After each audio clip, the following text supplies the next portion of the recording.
Ik ben verzocht door Leen Thijssen om aangifte te doen tegen de Rabobank en haar medewerkers. Omdat wij willen dat het eens een keer heel goed wordt uitgezocht hoe het nou kan dat 80% van het vastgoed van Leen in de zakken van de bank is verdwenen via de Daalse Tunnel BV en vervolgens voor de hoofdprijs weer is verkocht. Dat en het gerommel met allerlei taxatierapporten, hoger, lager en weer hoger. Het wordt tijd dat daar eens op strafrechtelijke grond naar wordt gekeken. Leen Thijssen, een succesvolle en creatieve fotograaf.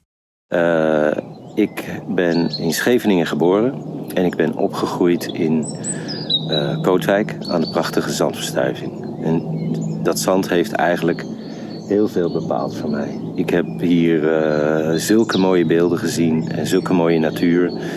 Daar word je door gegrepen, dat leer je niet meer af. Nou,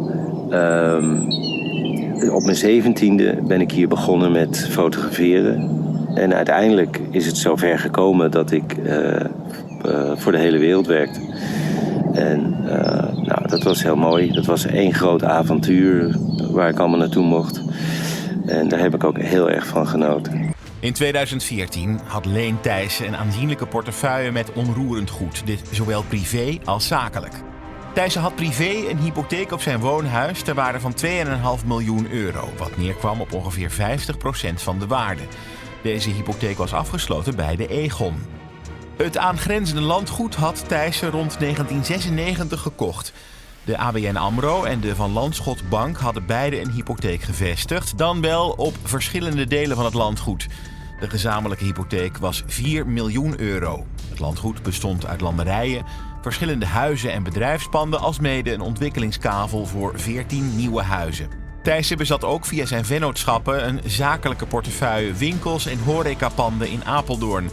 Deze portefeuille had een huurstroom van 880.000 euro en was gefinancierd voor 8,4 miljoen euro bij de FGH-bank. Door de vastgoedcrisis en het Basel III-akkoord werden banken gedwongen om posities op hun balans af te bouwen. Van Lanschot en de ABN AMRO deden Thijssen een bijzonder interessant aanbod om de bestaande hypotheek van 4 miljoen euro af te kopen voor 1,5 miljoen euro. Leen Thijssen besprak deze casus met Roel van der Bilt, de directeur van FGH.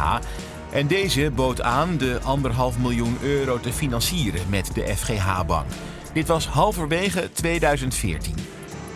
De FGH verstrekte op donderdag 27 november 2014 1,5 miljoen euro. En Thijssen koopt hiermee de leningen van ABN AMRO en Van Lanschot af. Tevens verstrekt de FGH aan Thijssen 100.000 euro om de uitgestelde aflossingen eenmalig te voldoen. Het een en ander wordt ondergebracht in een zogenaamde bankhypotheek. Later bleek dat door deze constructie Thijssen hoofdelijk gekoppeld werd aan de zakelijke hypotheek die de FGH reeds had. Thijssen was in één keer privé aansprakelijk voor alles wat de FGH-bank ook maar op hem of zijn vennootschappen te vorderen had. 2 dagen later, op vrijdagmiddag 28 november, meldt de FGH-bank dat er maandag 1 december een bedrag van 8.000 euro op de bankrekening van de FGH moet staan. Dit om een openstaande nota van de FGH te betalen. De FGH stelt dat ze plotseling een tekort van 8.000 euro ontdekte. Echter, het blijkt dat dit tekort al voor de notariële overdracht van de panden op woensdag 26 november bekend was bij de bank. De bank zette de notariële overdracht toch door. Bijzonder opmerkelijk, aangezien dit in strijd is met de eigen regels van de bank. Ook werd er verzuimd het tekort van 8.000 euro voor de notariële overdracht überhaupt te melden aan Thijssen. Een goede onderbouwing van die 8.000 euro mist ook. Eerst noemt de FGH het boeterente, daarna waren het toch notariskosten en als laatste werden het financieringskosten. Helaas kon Thijssen het bedrag niet aan de FGH telefonisch overmaken en was de betaling niet voor het weekend te regelen, maar pas op maandag 1 december. De FGH ging vrij snel tot actie over en schreef alle huurders aan en riep de huurpenningen in. Op dat moment blies FGH in feite de samenwerking met Thijssen op, 4 dagen na de verstrekking van de financiering. Thijssen wist niet wat hem overkwam. En daar is eigenlijk mijn hele bedrijf op omgetrokken, onderuit gehaald. Mijn pensioen weg, mijn woonhuis weg, want dat was weliswaar bij een andere bank gefinancierd. Maar ja, dat als de bank al je geld neemt, ze namen alle huren in beslag. Je kon de omzetbelasting, je kon de water, gas van de huurders niet meer betalen. Allemaal dat soort dingen. Nou, ik ben nu aan het proberen om daar gerechtigheid voor te vinden.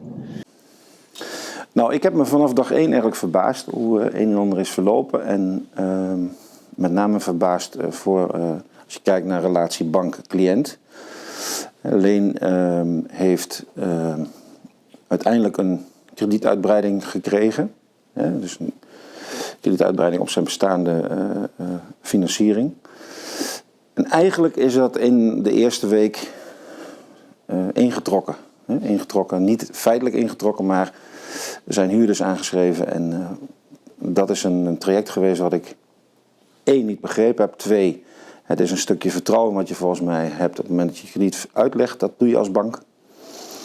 En 3, het kan niet de bedoeling zijn dat je iemand krediet verstrekt en vervolgens een week later confronteert met het feit dat het niet meer actief is. Dus niet alleszins verbaasd, maar eigenlijk tegen elke regel van kredietverstrekking in. Zo moet ik het eigenlijk zeggen. Dit klopt niet. Gewoon gezond boerenverstand. Jongens, dit kan niet waar zijn, weet je. Het kan niet waar zijn. En dat zei ook procesfinancier die we erbij betrokken hebben. Die zei ook van, nou, dat heb ik echt nog nooit gezien.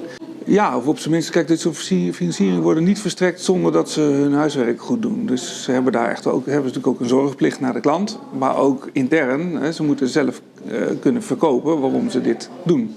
En die portefeuille was ook in zoverre na die financiering gezond dat zeg maar, nadat de financiering is verstrekt, is er in de periode van de anderhalf jaar daarna, waren er voldoende inkomsten uit huur om die financiering zoals die verstrekt is te betalen. Het enige is, ze hebben direct na het verstrekken van de financiering de relatie opgezegd en zelf geprofiteerd van het feit dat die portefeuille daarna gezond was.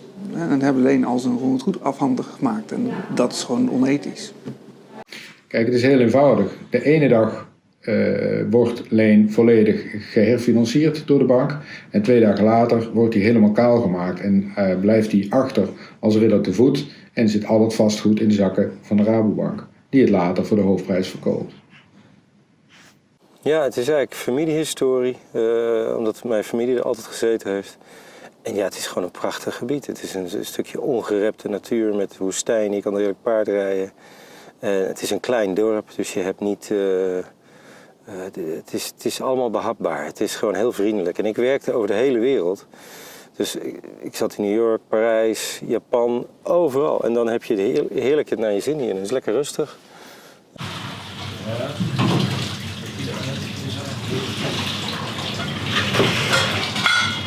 Even kijken waar ik die in doe. Hierin. Ja, het is wel iets anders dan lekker tussen de middag gaan lunchen. Ik ging hier vroeger altijd lunchen. Nu sta ik in de afwaskeuken. En help ik soms de koks. Ik vind koken altijd leuk, dus dat gaat het wel aan mij besteed.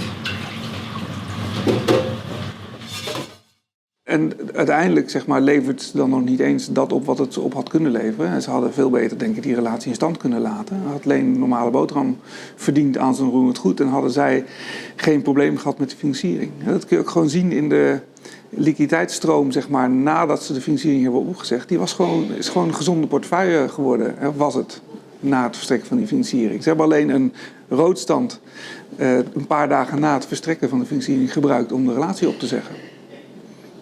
Maar dat was een tijdelijke roodstand en ook nog heel beperkt ten opzichte van de totale financiering. Nou, de enige reden die als ik altijd geopperd heb, is dat zij vanuit een laten we zeggen, zekerheidspositie een versterking van hun krediet krijgen. Hè. Dus je moet noemen wat er staat voor 8 miljoen krediet uit, wat hij oorspronkelijk had. Daar staan de zekerheden tegenover. En op het moment dat de dingen werden overgesloten vanuit ABN en vanuit Van Lanschot, wordt die dekkingspositie harder. Dus zo noemt men dat dan, wordt harder voor de bank. Dat wil zeggen, de dekkingspositie wordt ineens van 8 miljoen misschien wel, ondanks kredietuitbreiding, 11 miljoen. Dat is niet helemaal, maar zwart-wit Zo moet je het wel ongeveer zien. Dus hun dekkingspositie en dus uiteindelijk komt het tot een afwikkeltraject, is beter als dat ze het bij 8 miljoen doen. Het is puur financieel. Het heeft niks met cashflow of met achtergrond van een cliënt te maken of wat dan ook. Het heeft puur te maken met het feit van ik heb meer dekking. Ja, ze waren technisch failliet. Ze hadden geen overlevingskans meer. Dus ze stonden al voor. Eigenlijk Leen heeft krediet gekregen aan de vooravond van een faillissement van de bank. Alleen zo werkt het dan in bankenland. Dat de hoofdbank, in dit geval Rabobank, dekt hun posities wel af. Maar goed, hoe kan je beter je zekerheden of je leningen afdekken door een verbetering van je positie? Nou, dat is in Leens geval heel duidelijk voor mij eigenlijk als enige criterium de hoofdmoot eigenlijk waarvoor hij kredietuitbreiding heeft gehad. En niet zozeer dat ze een langdurige relatie met hem aan wilden gaan, want dat wisten ze toen ook al. Want ze wisten toen ook al dat het naar Rabobank ging. Voor de kredietovereenkomst, die maar 2 dagen geldig bleef, berekende de bank €75.000. Reden tot aangifte van een strafzaak tegen de FGH en Rabobank-medewerkers Roel van de Bilt en Winnemar van de Steenhoven. Je zegt eigenlijk, het kan bijna niet anders dat Roel van de Bilt op de hoogte was van deze hele constructie. Absoluut. Dat heb ik gevraagd om een contact met iemand van de Raad van Bestuur daarbij. Nou, dat is vervolgens gebeurd. Roel van de Bilt heeft daar aan tafel gezeten, heeft ook... en heeft vervolgens daar een kwartier bij gezeten en zei na een kwartier... volgens mij komen jullie er wel uit, ik hoef er volgens mij niet meer bij te zitten. Met andere woorden, wij gingen er min of meer van uit dat die situatie zou worden opgelost. Want dat was voor mij, als iemand erbij zit, die zegt van nou ja, ik heb niet zoveel toegevoegde waarde meer. Met andere woorden, jullie komen er wel uit. 2, denk ik dat hij een van de vierteurs is geweest op het hele project. Dus dat wil zeggen, hij heeft die hele kredietaanvraag gezien... Van A tot Z, die wordt geanalyseerd, die wordt beoordeeld, er worden positieve en negatieve aspecten genoemd in uiteindelijke beoordeling. En hij moet fiateren, hij moet alleen een handtekening zetten. En ik denk, dat is nogmaals een vermoeden, we krijgen die stukken nooit te zien van de bank, maar dan zou ik die stukken willen zien, of eigenlijk kunnen zien. Dat zou heel mooi zijn, want daarin staan een heleboel zaken vernoemd. Die je kan afleiden uit waarom is het gegaan, waarom heeft men goedgekeurd, wat zijn de negatieve punten geweest. En met name, als je kijkt naar de zekerheden, dan zal daar een heel duidelijk punt voor in opgenomen zijn. Zo van, de bank wordt beter van de hele situatie, dus waarom doen we het niet? Als je hypotheek met een fors deel kunt verminderen door er één af te kopen voor de helft van het geld, dan altijd doen. En dat is zowel voor de eigenaar als voor de bank een betere situatie, want er zit gewoon minder lasten op de onroerend goed portefeuille. Dus het is gewoon common sense goed om te doen. Hè? Ja. Dus in die zin snap ik ook dat ze daar aan meegewerkt hebben. Want het was voor hun klant goed en het was voor de bank goed. Alleen ergens is er beleid veranderd intern, of is er iemand geweest die gezegd heeft, we houden hiermee op. En dat is gewoon rukzichtloos doorgevoerd. Zonder heel goed te kijken naar wat er nou echt aan de hand was. En dan hebben ze gewoon de regeltjes die er op dat moment waren gebruikt. En dan zeggen, kijk, dat regeltje overtreden. Oh, kijk, daar mogen we nog een boete inbrengen enzovoort. Dus het is gewoon toegewerkt naar faillissement. En als je dan op het moment dat je het verstrekt hebt, een dag later zegt, oh, by the way, er komt nog €8.000 boete aan. Ja, dat hadden ze natuurlijk ook kunnen zeggen, weet je, zo'n boete is niet verplicht, hè? Dat hoeven ze niet verplicht erop te leggen. Ze kunnen ook zeggen, ja, oké, we snappen ook dat het een lastige periode was. Laten we die even in dit stuk niet meetellen. Maar ze hebben daar kunstgrepen toegepast. Dus er is mee geschoven. En ook de rechter, als je dat naar kijkt, die volgt dat niet helemaal. Er vliegen allemaal bedragen over tafel. En zonder dat heel erg duidelijk is waar die boete nou wel of niet meegerekend was. En of die eerder al meegerekend was, maar er weer uitgehaald. Allemaal vaag. En ik heb ook nog geroepen in de tussentijd, toen wij dat hele traject liepen, dat Roel van der Bilt maakte deel uit van die hele commissie. Dus die heeft ook al lang geweten van het feit dat de bank zou omvallen. Alleen, die kon natuurlijk niks zeggen, want dan komt het in de media en dan... In de overeenkomst van de bank moest voor 1 april 2015 een bedrag van €50.000 worden betaald. Het bedrag heeft de bank vanaf 1 november 2014 tot 1 april 2015 binnengekregen middels het door hen incasseren van de huren. Je kunt het gewoon zien, de communicatie van de accountmanager richting Leen was: maak je geen zorgen over dat laatste stukje financiering, enzovoort, dat komt goed. Want die zag, dat wordt een gezonde portefeuille, er komt genoeg geld binnen. En dat werd teruggeroepen door de advocaat van de bank die daar opgezet werd. En toen was het gewoon einde spel. En dan geldt eigenlijk gewoon het recht van de sterkste. Als ondernemer in zwaar weer kun je op dat moment niet allemaal dure advocaten inhuren en probeer je eigenlijk te redden wat er te redden valt. Of probeer je gezond verstand bij de bank in te prenten. Maar dat werkte niet. Dus ook in dat bemiddelingsgesprek was er 0 voedingsbodem voor een normale oplossing. Die er echt wel mogelijk was. En het is natuurlijk toch een buitengewoon vreemde gang van zaken dat ze 2 dagen nadat die herfinanciering helemaal rond is gekomen, Leen alle kosten heeft betaald. Die hele nieuwe herfinanciering wordt opgezegd en geëxecuteerd. Waarbij ze ook beslag leggen op alle huurpenningen, op alle omzetbelasting, op alle bedragen die er naar de energieleveranciers en waterleveranciers, allemaal in beslag genomen door de bank. Het komt ons voor dat dat niet rechtmatig gebeurd kan zijn. De bank taxeerde de panden van Thijssen in eigen belang de ene keer lager, onder waarde, voor opzegging en vervolgens hoger, overwaarde, voor de veiling. Waarna de FGH het vastgoed zelf opkocht via hun eigen vastgoedtak, de Daalse Tunnel. Niet zo bijbels, maar het lijkt heel erg op het verhaal van Job. Die op de proef gesteld werd en hem alles afgenomen werd. Ik heb nog steeds wel heel veel vertrouwen dat de zaak goed komt. Wat je ziet hier is dat het recht van de sterkste geldt. Dus de partij die heel veel geld kan investeren in advocaten die alles erbij halen en dingen manipuleren en anders voorstellen. En probeer je dan maar, je moet je op alles verweren. Dus alles wat niet klopt moet je aanvoeren. Je moet je administratie heel goed op orde hebben. En Leen heeft gelukkig alles heel goed gedocumenteerd. Dus heel veel dingen kunnen achteraf, ook van de uitspraak zeg maar, die er nu ligt, kunnen weer worden weerlegd. Hè? Dat het niet klopt wat de rechter zegt. Hè? Waar de rechter ook in deze uitspraak, laatste uitspraak, zegt, nou, dat en dat en dat is niet weerlegd door Leen. Hè? Nou, dat kan nu wel worden weerlegd. Dus in die zin zou het mij ook niet verbazen als het uiteindelijk gewoon Leense kant opvalt. Omdat als je er met gezond boerenverstand naar kijkt, is het een raar verhaal. Het klopt niet. Het verdient niet alleen niet de schoonheidsprijs, maar er is gewoon echt sprake van een klant die de nek omgedraaid is. Er is een belastingsschuld ontstaan door de gedwongen verkoop van het landgoed. Een landgoed mag aangrenzende percelen grond en huizen met grond aankopen zonder overdrachtsbelasting te betalen. De eigenaar moet in feite het aangekochte perceel 25 achtereenvolgende jaren in zijn bezit houden. Anders moet de overdrachtsbelasting alsnog betaald worden. Dit is aan de bank meegedeeld, maar deze heeft de veiling desondanks doorgezet.